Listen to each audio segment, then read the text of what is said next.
Luke, I am your father. Alas, poor Yorick, I knew him well. Play it again, Sam. And also the bonus, elementary, my dear Watson. What do these 4 phrases have in common? Find out at the end of the video. Welcome, my dear friends, to Etymology.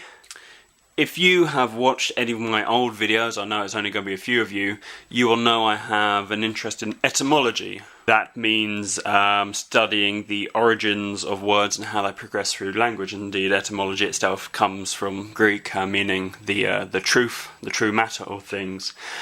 So I thought I would do a little video just showing some of the little quirks in the English language and where phrases and words come from, and maybe you find it interesting, and if you do, maybe I'll do another. Who knows? Let's get started. Balls and boobies today. Oh, smutty.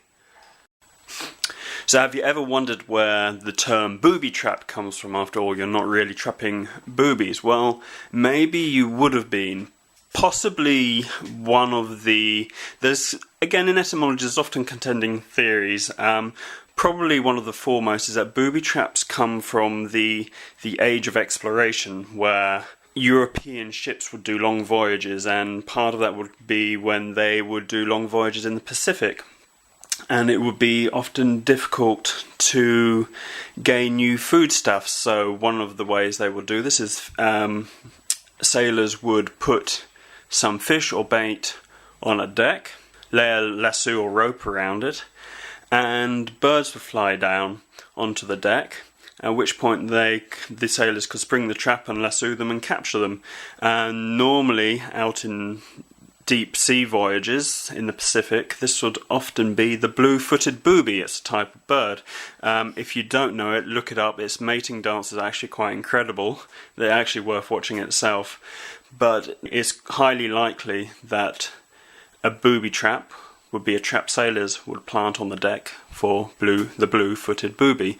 Indeed, actually in English, I'm not quite certain if this carries over to Americans or outside of England, but a booby itself became a popular phrase because of these birds in the 16th century, meaning a slow or stupid person, because blue-footed boobies again have large feet, so they are not particularly dexterous when walking on land. They move slowly. Now I'm really going to smut it up, and I'm going to talk a little about testicles. You might protest this, or contest this, or even detest this, but the testament I'm going to give about the testosterone orbs is that all these words have the same stem, testis, which is Latin. Why do you think testament might be linked to testicle? Well, that is because what is more testament to a man's virility than his testicles, and also because there was a Roman tradition of swearing, as in an oath, swearing an oath or upon your honour, by holding your testicles. So you literally testify upon your testicles. And from that we have anything which has test in, normally, will come from this. Now to go in the other direction, the phrases freezing the balls off brass monkeys and balls to the wall actually do not come from this origin. Balls to the wall refers to the inside of a cockpit on an aircraft, whereby the ball is the ball on top of a lever, and when you pushed it all the way forwards to the wall, things will get a whole lot more exciting because you will be going flat out. At least if it was throttle, you would be going flat out. Freezing the balls off brass monkeys, I have mentioned that in another video. Brass monkeys were brass plates that the English Navy and Marines used to store cannonballs on, so when it got very cold it would freeze the cannonballs off the brass monkeys. So we've done the Latin word for testicle, testis. What about the Greek? That is actually orchis. It might sound similar to an English word because that's actually where orchid, the plant, comes from. So orchid literally means ball. And similarly, Although not 100% definite, it is also very probably where the word orb comes from. So this orb on which we sit is probably a giant testicle. Now, probable itself, the word, actually comes from Latin again, particularly, it was used in the Latin language, but it would be particularly used in court cases where the prosecutor would stand up before what we'll just call the judges, we'll stay vague on the terminology, the judges, and say, this man, I can demonstrate, is guilty. He has done this. And the word meaning to demonstrate this, certainly, he says certainly guilty, was probable, or the Latin verb which was probare. So the prosecutor was saying he certainly is guilty. He's certainly done this. But of course, as always, you will have defendants who the court does not find guilty, or the prosecutor fails, or the defendant is a genius, and he gets off. And so over time, the word probably, meaning I can demonstrate he is guilty, eventually weakens, and now means he's probably guilty. We'll see how it goes. And that is, the word has changed its meaning over time through the years. It's taken a couple of thousand years to do it, and it's not alone. I mean, to think of a modern example, just in the last 10, 15 years, the internet age, think of the word literally. And notice then that's probably changing. The usage people use now may not necessarily be how you would have used it 20, 30 years ago.